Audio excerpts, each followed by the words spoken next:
Notre mission sur les intérêts des différents usages du cannabis touche à sa fin. Nous avons rendu la première partie sur le cannabis thérapeutique au mois de septembre dernier.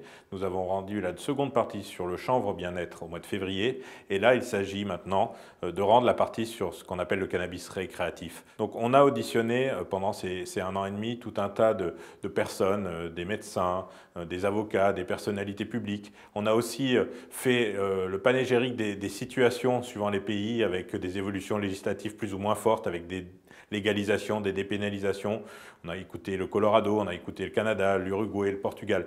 Donc voilà, tout ça nous a amené à avoir un certain nombre d'éléments objectifs aujourd'hui pour nous prononcer sur la légalisation ou pas du cannabis. Le but était de mettre dans le débat public effectivement des arguments très factuels et de sortir du moi je suis pour, moi je suis contre, mais d'avoir de vrais éléments factuels. Et on préconise aussi qu'on mette ce débat dans le débat public, et c'est pour ça que l'annonce du président de la République d'ouvrir un débat public sur le sujet va tout à fait dans le sens des conclusions de notre mission. Dans ce rapport, nous faisons 3 choses. D'abord, le constat de ce qui est fait en France depuis 50 ans et des résultats de cette politique publique.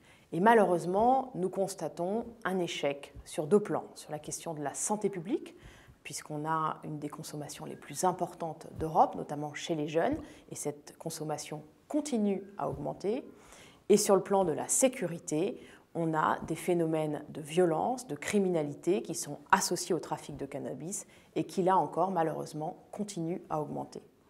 Ensuite, dans un deuxième temps, nous nous intéressons à ce que d'autres pays, le Canada, les États-Unis, mais aussi un certain nombre d'États européens, ont mis en place pour améliorer la prévention, la santé et améliorer aussi la sécurité de leurs concitoyens.